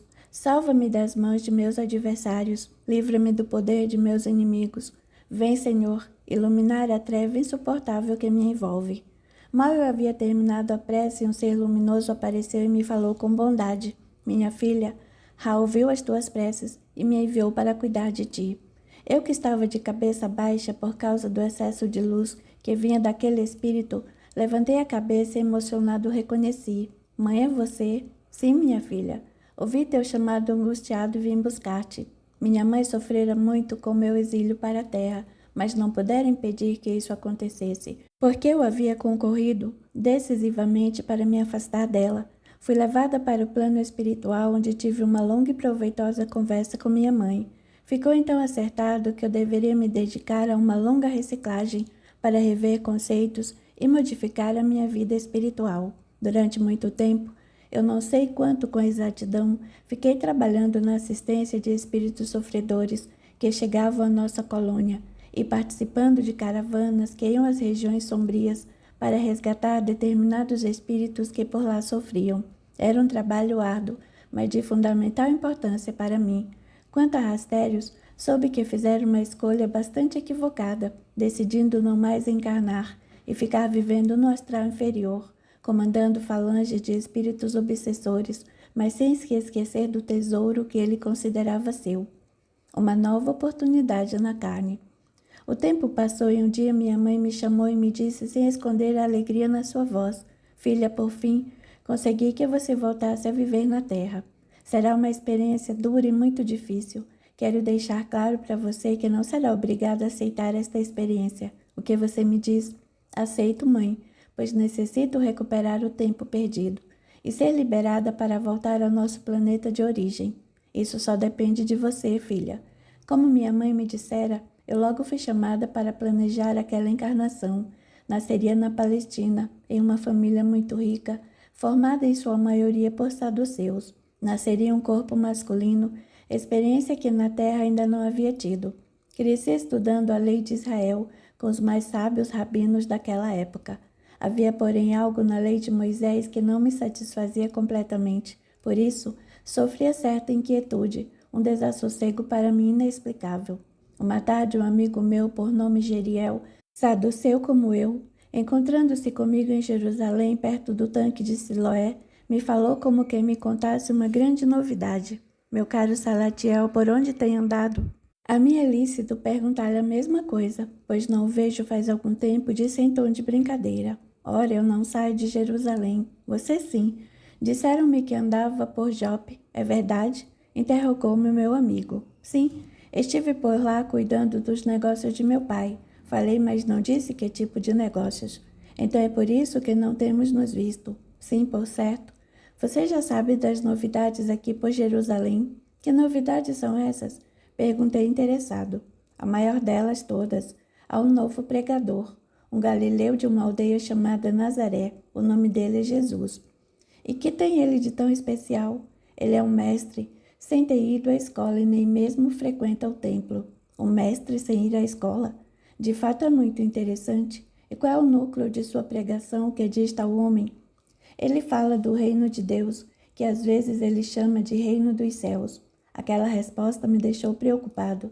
Desde menino o tema do reino de Deus seduzia-me, embora não soubesse muito bem do que se tratava. Depois, questionei os rabinos sobre esta questão, mas eles nada me disseram de concreto. Se aquele homem fazia do reino de Deus o centro de suas pregações, provavelmente sabia como chegar a este reino. Despedi-me de meu amigo, certo de que iria procurar aquele novo rabino para saber mais sobre o reino de Deus. Não demorou muito e eu o encontrei na cidade pesqueira de Cafarnaum. Ele estava com seus discípulos junto da sinagoga. Aproximei-me e lhe disse com delicadeza: Bom mestre, que devo fazer para alcançar o reino dos céus? Bom, por que me chamas de bom? Bom nosso Pai que está no céu, disse-me ele, corrigindo a minha primeira fala. Compreendo, Senhor, mas insisto, o que devo fazer para entrar no reino dos céus? Tenho cumprido rigorosamente a lei de Moisés? Sim, escrupulosamente. Muito bem, então vá, vende tudo o que é seu. O produto dessa venda deve dar aos pobres. Feito isso, segue-me e terá um tesouro nos céus. Ele nada mais me disse, e uma cortina de silêncio fechou-se sobre nós. Ponderei sobre o que ele me falou, e não foi difícil saber que não faria o que ele me dissera. Deixei a sinagoga e voltei para casa, mas confesso que havia ficado incomodado com o que ouvi daquele homem. Passaram-se alguns dias quando certa manhã ao acordar e fazer a minha higiene, notei em meu rosto manchas estranhas de cor avermelhada. Não dei muita importância ao fato, imaginando que houvesse sido picado durante o sono por algum inseto, mas com o passar dos dias apareceram mais manchas e o meu rosto ficou inchado. Em pouco tempo surgiram também bolhas que estouravam, deixando uma secreção mal cheirosa. Meu pai, sempre muito fiel à lei de Moisés, levou-me ao templo para que eu fosse examinado pelo sacerdote. Ele me levou para um quarto onde havia uma cama alta e ali me deitou e começou a me examinar. Terminado o exame, ele disse ao meu pai secamente que eu estava com lepra. Observei que meu pai, ao ouvir este diagnóstico, ficou lívido e eu me senti como que fulminado por um raio que caísse do céu e me atingisse em cheio. O sacerdote disse que o melhor que meu pai tinha a fazer era deixar-me no templo para um exame mais demorado e que levaria exatos 7 dias. Meu pai, muito triste, voltou para nossa casa, deixando-me sozinho na casa de Lauher. Na minha alma, a palavra imundo repercutia com uma força incrível. Naquela mesma noite, desesperado, burlei a vigilância dos homens do templo e fugi dali correndo sem destino, dominado por uma sensação confusa de medo e vergonha. De uma coisa estava certo: se eu estava imundo, era com os imundos que eu deveria viver. Assim, cheio de angústia, depois de caminhar a esmo, fui para o Vale dos Leprosos, onde eu acreditava ser o meu lugar. Naquele mundo de extremo sofrimento, esforcei-me por esquecer a minha família, a vida rica que eu tivera até aquele dia. Sem cuidados terapêuticos, a doença progrediu e tomou conta de todo o meu corpo. O que me doía mais era o fato de não compreender por que aquela desgraça me acontecera. Eu era um bom judeu e cumpridor da lei. Sentia-me na situação de Jó, considerando-me vítima da arbitrariedade de Deus. Um dia um dos meus companheiros de sofrimento me falou que havia ouvido falar de um certo Jesus que dava luz aos cegos, voz aos surdos e até mesmo vida aos mortos. Se ele fazia tudo aquilo por certo, também poderia nos limpar. Soubemos então que Jesus seguia para Jerusalém e que passaria pela divisa entre a Samaria e a Galileia. Achamos que, por ser um lugar deserto e afastado, a gente poderia abordá-lo sem maiores problemas. Formamos então um grupo de 10 irmãos e fomos para lá. Chegamos bem cedo e nos postamos na estrada à espera dele. Mais ou menos na hora sexta, ele apareceu seguido de seus apóstolos. Nós nos adiantamos. Josafá, um dos nossos, parou a uma distância considerável, em voz alta gritou para ele: Senhor, tende compaixão de nós. Jesus, atendendo este pedido, nos disse: Eu quero, ficai limpos. Na mesma hora, os nossos estigmas desapareceram. Os meus 9 companheiros saíram felizes cantando e dançando, mas eu fui invadido por uma sensação enorme de respeito e gratidão por aquele homem que tanto nos fizera. Por isso me aproximei dele e lhe disse: Senhor, serei eternamente grato pelo que me fez. Nada fiz que meu pai não desejasse também. Agradeci a ele, não a mim. Senhor, sou muito rico e posso lhe pagar com o que quiser. Eu sei que é muito rico e esse é o seu maior problema. Vou lhe dar mais uma vez o mesmo conselho. Se quiser agradecer ao Pai que estás no céu, vá, vende tudo o que é seu e dê o resultado da venda aos pobres e vem comigo. Agora, porém, deve ir ao templo, apresentar-se ao sacerdote para contar o que lhe aconteceu e ser purificado. Saí dali pensando no que me acontecera. Como as coisas deste mundo são efêmeras e passageiras. Eu, que era um homem rico, havia me transformado em um miserável leproso. De repente estava limpo e voltava a ser rico. Quando cheguei em casa, fui muito bem recebido por minha família e meu pai me devolveu todos os meus bens. Logo no dia seguinte, vendi tudo o que possuía e entreguei o dinheiro para o pecúlio dos pobres e viúvas que havia no templo. 3 dias depois, me apresentei a Jesus e fui aceito como de seus discípulos. Assisti à morte dolorosa e injusta dele, mas continuei trabalhando na casa do caminho, sendo orientado e dirigido por Pedro e João, os grandes pilares da igreja nascente. Voltei a servir a Jesus em outra encarnação no século II de nossa era. Como corolário de toda a minha mudança íntima, desencarnei sob as garras das feras nos circos romanos. Durante muitos anos, trabalhei na espiritualidade, continuando a aprender cada vez mais, sempre esperando por minha volta ao meu amado planeta. Um dia na colônia onde eu trabalhava, visitou-nos um luminoso espírito vindo de um mundo distante. Estranhamente dissera que ali estava para falar comigo. Entendi o que um espírito com aquele grau de evolução desejava falar comigo, um espírito ainda imperfeito. Na reunião com aquele irmão, ele me disse com alguma tristeza na voz: minha filha, vim aqui para falar contigo sobre meu filho Rastérios. Estou decidida a dar um basta nas insanidades dele. Ele não pode mais continuar a usar seu livre-arbítrio contra ele mesmo. Foi por isso que imaginei dar-lhe uma última oportunidade. E como você está ligada emocionalmente a ele, vim pedir sua ajuda. E em que eu posso ajudar? Imagino que seja possível formar uma caravana socorrista para irmos até em um lugar chamado Rio de Janeiro. E por que devemos ir lá? Porque este lugar exerce sobre meu filho uma profunda atração, e ele mantém lá um grupo de espíritos sofredores. Entretanto, o mais sofredor de todos esses espíritos é ele próprio. Eu gostaria de resgatar meu filho. Resgatá-lo de quem ou de quê? De si mesmo. Ele fez ali uma armadilha para os outros, e ele mesmo acabou preso a ela. Gostaria de me ajudar? Gostaria. Respondi sem pensar muito.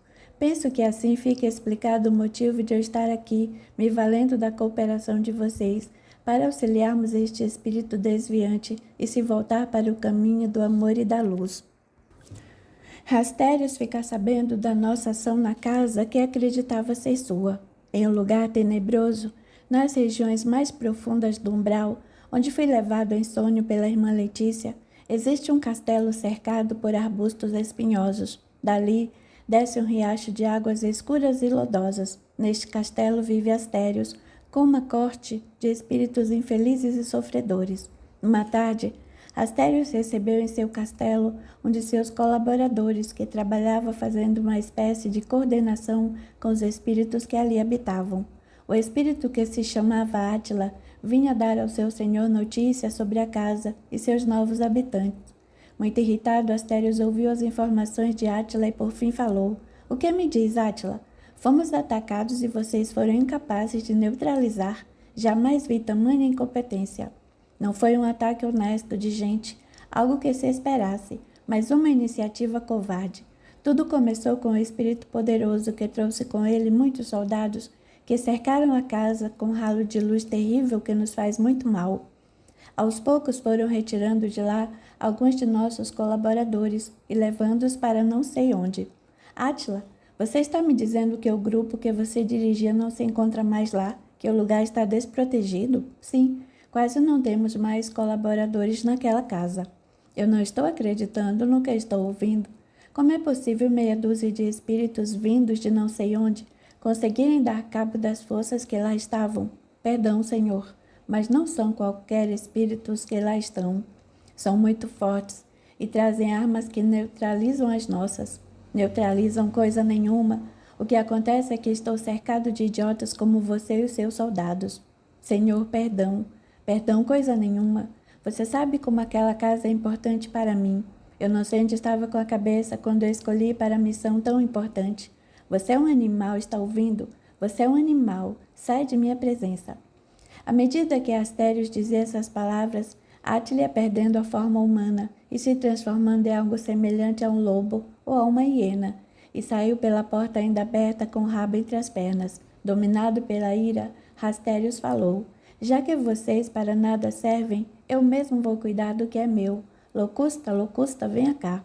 A esse chamado, atendeu um espírito repulsivo. A aparência era andrógena, o rosto comprido, os olhos verdes lobo, cabelos grisalhos desgrenhados, pescoço fino, mãos longas e esqueléticas, que terminavam em garras com unhas pontiagudas. Sua voz era desagradavelmente rouca. O que deseja de seu humilde servidor, mestre? Locusta, confio em você, por isso vou lhe dar uma ordem que espero seja cumprida. Não tenha dúvida, senhor. Farei o que mandar com desvelo. Isso é bom. Eu estou me preparando para ir à região habitada pelos encarnados, a fim de verificar o que está acontecendo com o meu tesouro. Recebi, porém, notícias de lá que me deixaram muito inquieto. Antes de partir, entretanto, queria que você fosse lá e fizesse uma avaliação real, com o máximo de detalhes sobre o que está acontecendo. Você pode fazer isso? Naturalmente, senhor. O espírito maligno seguiu rumo ao endereço dado. Enquanto isso, em nossa reunião costumeira no Ernesto Bozano, a irmã Letícia nos avisou: meus queridos irmãos, Astérios está preocupado com o nosso trabalho, porque estamos desmanchando a obra de seus colaboradores. Ficamos sabendo que ele enviou para cá um espírito extremamente grosseiro e perverso para nos observar. Nossa guarda espiritual, que está sempre alerta, assim que esse agente das trevas chegar, o levará preso para nossa colônia a fim de tratá-lo. Será que Astérios virá mesmo, irmã? Perguntou meu pai. Eu creio que sim. Capítulo 14. Por fim, Astérios se manifesta. De todas as sessões que eu havia assistido, esta foi a mais interessante porque eu estava na expectativa de, por fim, conhecer um personagem que, depois da narrativa da irmã Letícia, tornara-se central de toda essa história. A sessão em que pela primeira vez Astérios se manifestou aconteceu em uma quarta-feira de janeiro do ano 2000. Como sempre acontecia, a sessão foi aberta pelo presidente do centro, que fez uma prece, e a sua esposa leu para nós uma página do Fonte Viva, o livro de Emmanuel. Terminada a leitura, a irmã Letícia se manifestou através da médium Maria Augusta. Que a doce paz de Jesus nos envolva agora e sempre. Hoje teremos um dia muito especial e instrutivo, pois esta noite estará conosco nosso irmão desencarnado Astérios. Cuidado para que quando ele estiver aqui, não tenhamos para com ele sentimentos menores de hostilidade e até mesmo de simples antipatia. Ele necessita de nossa compreensão e de nosso amor. Acreditem, vocês não estarão em contato com um monstro, um espírito maléfico, mas com um espírito sofredor que precisamos ajudar. Não demorou muito, e o médium Paulo Medeiros começou a dar sinais de que um espírito desejava se comunicar por meio dele. E em seguida, ouvimos a voz forte e autoritária de Astérios soar no cômodo onde estávamos. Quem são vocês que invadiram o lugar que me pertence sem o menor respeito? Meu irmão, aquela casa não é sua, e a família que lá vive não a invadiu, comprou-a legalmente, disse meu tio muito calmo. Não estou gostando disso. Não sou seu irmão, não o conheço e ninguém pode comprar uma propriedade que é minha sem que eu saiba, disse o espírito com energia. Meu irmão, você não pode ser proprietário de coisa alguma na terra, porque você não pertence mais a esse mundo, insistiu o doutrinador. Você acha que eu sou idiota? Pensa que não sei que não pertenço mais ao mundo de vocês? Eu sei que sou um espírito fora de um corpo físico, mas isso não me impede de me considerar com direito a certas coisas na terra que no passado foram minhas e continuam sendo. Está bem, meu amigo. Porém, quero deixar claro para você que enquanto não se desapegar das coisas materiais, não avançará no caminho que o levará à luz maior, explicou tio Abílio. Isso que você está dizendo é pura besteira e prova que não me conhece nem um pouco. Eu não sou qualquer um. Onde vivo sou poderoso e respeitado. Tenho um castelo e súditos fiéis que me servem sem discutir. Meu caro, isso não significa avanço moral, muito pelo contrário. Você vive na espiritualidade, uma vida ilusória, com grandes fantasias de poder. nada mais do que isso. As trevas jamais podem significar poder. O espírito trevoso é por natureza frágil, falou meu tio. Está bem, então. Você quer que eu mostre o meu poder? Muito bem. Se você quer provas de quem sou, as terá agora. Mal o espírito acabou de dizer essas palavras, a mesa começou a tremer e as garrafas com água fluidificada começaram a dançar, mas sem derramar a água. Tio Abílio pediu-nos que nos mantivéssemos em prece. Embora estivesse com muito medo, procurei me controlar. Então um quadro que estava na parede saiu e flutuou por toda a sala. Por fim foi atirado contra as paredes com grande estrépito. Em seguida as janelas começaram a bater como se fosse uma força misteriosa empurrasse de fora para dentro. Neste momento, a voz clara e enérgica da irmã Letícia ecoou na sala. Basta, Astérios, basta. Quem ousa falar assim comigo? Eu, disse a irmã Letícia. Eu quem? Perguntou ele. Olhe para mim. Estou ao seu lado, retrucou a irmã Letícia. Eudóxia, o que você faz aqui? Estou aqui para buscá-lo, meu querido. Meu querido? Mas que hipocrisia é esta? Pensa que eu não sei quem é você, quem comanda esta conspiração contra mim? Foi você, por certo, quem mandou prender Locusta, o meu melhor servidor. E depois de toda esta trama contra mim, você vem me chamar de meu querido? Astérios, está chegando a hora de grandes modificações. Sei que você, tanto quanto eu, deseja ardentemente voltar para a capela, mas por suas atitudes não ficará nem mesmo na terra. Assim que se der o grande exílio dos espíritos deste mundo, que não se curvaram à lei de Deus, você será enviado mais uma vez para mundos menos evoluídos, e você sabe muito bem quanto foi dura nosso estado nesses mundos. Astérios, o Pai espera que você dê o primeiro passo na direção dele. Que pai é este de que você está falando? Não tenho pai, detesto conversas sem sentido. Claro que você tem pai, um pai amoroso que está disposto a perdoá-lo de todos os seus erros. Que perdão, coisa nenhuma. Um justo não perdoa. Se ele é justo, como vocês dizem, não deve me perdoar. Se ele quiser me castigar, que castigue, porque perdoar é humilhante. Você está enganado, Astérios. Perdoar é divino e é necessário ser muito forte para perdoar, e mais ainda, para não receber o perdão como humilhação. Deixe de tolices. Não me arrependo de nada que fiz em nenhuma de minhas vidas. Portanto, não quero o perdão dele nem de ninguém. Ainda que você não deseje o perdão do Pai, ele está sempre disposto a perdoar seus filhos, não importa o crime que tenham praticado. Está bem. Paremos com isso de uma vez por todas. Vamos direto ao assunto que me trouxe aqui. Que assunto é esse, Astérios? A invasão da minha propriedade. Você sabe melhor do que eu porque aquela casa me pertence e qual o motivo de meu interesse por ela. Sim, eu sei. E sei também que sua preocupação é inteiramente inútil. Inútil porque, Astérios, você deveria saber que o seu tesouro não existe mais. Passaram-se muitos anos e a biblioteca que havia lá virou pó, não mais existe. E mais ainda, se ela ainda existisse, que utilidade teria para você? Isso é problema meu. Não, meu amigo, isso é problema nosso. Astérios não sou indiferente ao seu sofrimento. Vê-lo sofrer faz-me sofrer também. Quantas vidas vivemos juntos, quantas oportunidades perdemos, e agora você está perdendo mais uma. Não jogue fora esta chance que o Pai está lhe dando. Não feche a porta que lhe está sendo aberta pela bondade divina. Quer saber de uma coisa?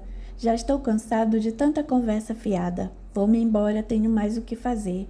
Astérios, não faça isso, eu lhe suplico. Falou emocionada a irmã Letícia. Já disse que sou surdo às suas súplicas.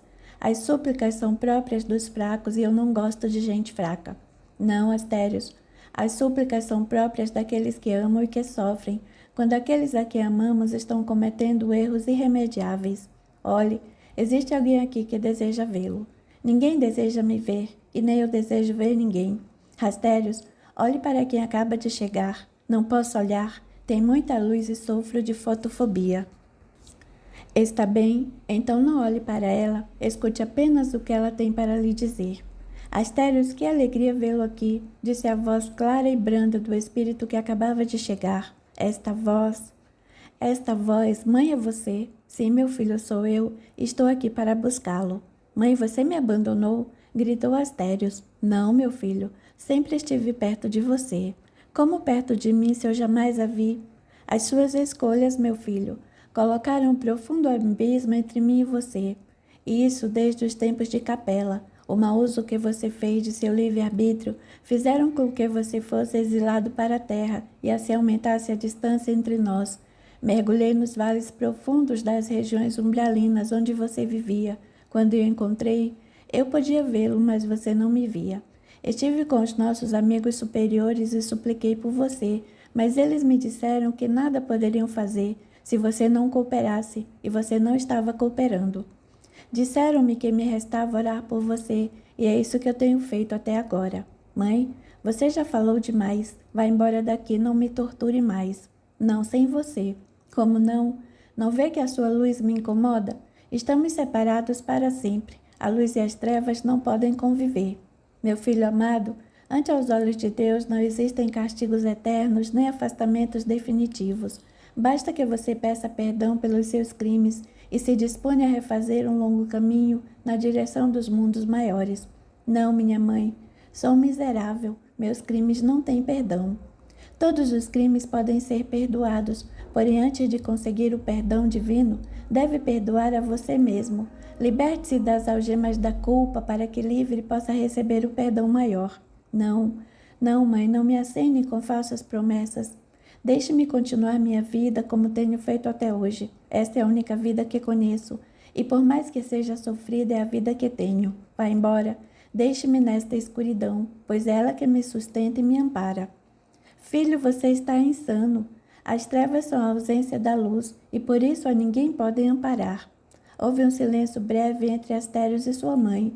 Aproveitando a aparente fragilidade emocional do filho, disse-lhe: Meu filho, o que vou lhe dizer não é uma ameaça.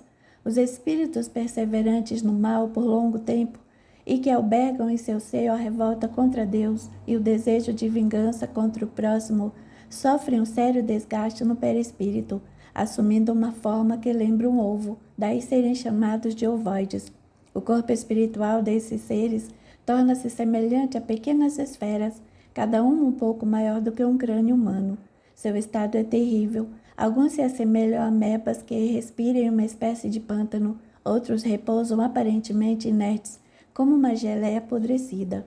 Não gostaria de vê-lo assim, meu filho, mas se continuar em sua teimosia de rever posições, este será o seu destino.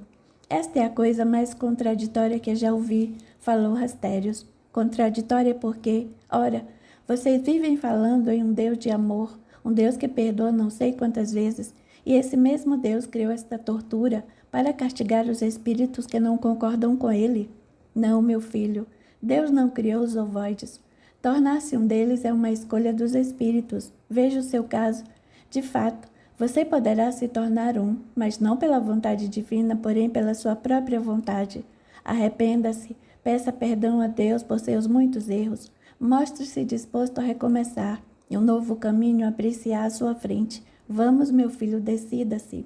Eu não quero sair daqui e abandonar o meu tesouro. Meu filho, estou oferecendo a você um tesouro muito maior, um tesouro verdadeiro, que os ladrões não roubam e a ferrugem não corrói. Eu já me adiantei e anulei a imantação que você fez naquele ambiente. Você agora está livre. Eu vou ativar em você as suas faculdades criptostésicas para você ver como se encontra a sua biblioteca. Veja, meu filho, veja. Em verdade, não sei o que aconteceu, mas um grande silêncio tomou conta de nossa sala. Depois ouvimos a voz chorosa de Astérios. Não, não é possível. Onde estão os meus livros? Os meus livros tão preciosos? Meu filho, o tempo fez com que o seu tesouro virasse pó e lama. Admira-me que um espírito como você, que fez um grande progresso intelectual, não soubesse em que o seu tesouro havia se transformado. Veja que nada mais há naquela casa para você guardar, absolutamente nada. Venha comigo. Para onde? Para a verdadeira vida. Eu acho que não tenho escolha. Tem sim. Escolho o bem, a luz, o progresso e o amor do Cristo. Minha mãe, estou sofrendo muito. Durante muito tempo fui cego e tateei nas trevas. Passei tanto tempo fazendo mal e agora compreendo que fui um suicida moral. Perdoa-me, minha mãe, Eudoxia e todos aqueles a quem fiz mal. Estou cansado de continuar nesta luta em glória, a mais desastrosa que um espírito pode travar, pois quando pensa que está vencendo, está em verdade perdendo. Ore comigo, meu filho. falou Laura com ternura. Não sei se sou digno. Tenho dúvidas de que ele ouvirá as preces desse réprobo miserável. Ouvirá sim. Rastérios, vamos, ore comigo. Eu elevei o meu olhar a ti, ó Eterno, e me senti fortalecido. Tu és a minha força, não me abandones. Ó Senhor, sinto-me esmagado pelo peso de minhas iniquidades. Ajude-me. Tu conheces as fraquezas de minha carne. Não afastas o teu olhar de mim. Estou sendo devorado por uma sede ardente. Faze brotar a fonte de água viva e aliviarei a minha sede, para lamentar as aflições de minha vida. Que a minha boca apenas se abra para te louvar, e não para lamentar as aflições de minha vida. Sou fraco, tu és forte. Só tu és a razão de ser e o objetivo de minha vida. Que o teu nome seja bendito. Se me fazes sofrer porque tu és o mestre e o teu servidor infiel, curvarei a minha cabeça sem me queixar, porque só tu és grande, só tu és a meta a ser alcançada. Terminada a prece, a irmã Letícia voltou a falar. Graças te dou, meu Deus, glórias te dou. Meu Deus, por mais um pecador ter sido amparado. Ampara em teu seio nosso irmão Astérios, dá-lhe forças para que ele possa marchar por um novo caminho.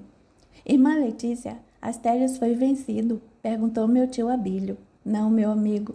Astérios se tornou um vencedor, o vencedor de si mesmo. A vitória sobre nós mesmos é a maior e mais significativa que um espírito pode ter. E o que acontecerá com ele? Nós já preparamos um projeto de recuperação para ele, que esperamos seja cumprido na íntegra. Este projeto não será imposto a ele, mas aceito por ele. Está na hora dele aprender a usar o seu livre-arbítrio para o bem. Cerca de 3 dias depois destes acontecimentos, em uma reunião em nosso centro, a irmã Letícia se manifestou por meio da tia Hortência e fez uma espécie de despedida. Meus amigos, meus irmãos, estou aproveitando esta oportunidade para agradecer a todos vocês pela colaboração que nos deram na tarefa de recuperar Astérios. Devo lhe dizer que fui premiada com a oportunidade de voltar ao meu planeta de origem, porém me recusei para continuar na Terra, auxiliando Astérios com todas as minhas forças. Devo reencarnar com ele mais uma vez para auxiliá-lo em uma existência muito dura que ele terá em regime de expiação. Fiquem com Deus e até um dia. Meu pai e minha mãe se tornaram espíritas. Continuamos frequentando o Centro Espírita Ernesto Bozano, onde meu pai anos depois ocupou a presidência. Quanto à nossa casa, nunca mais tivemos problemas com espíritos sofredores. Eu e minhas 2 irmãs também nos tornamos espíritas militantes, e foi por insistência delas e de meus pais que escrevi este livro, valendo das gravações e anotações que fiz durante as sessões de desobsessão do Ernesto Bozano. Primavera de 2010. Final.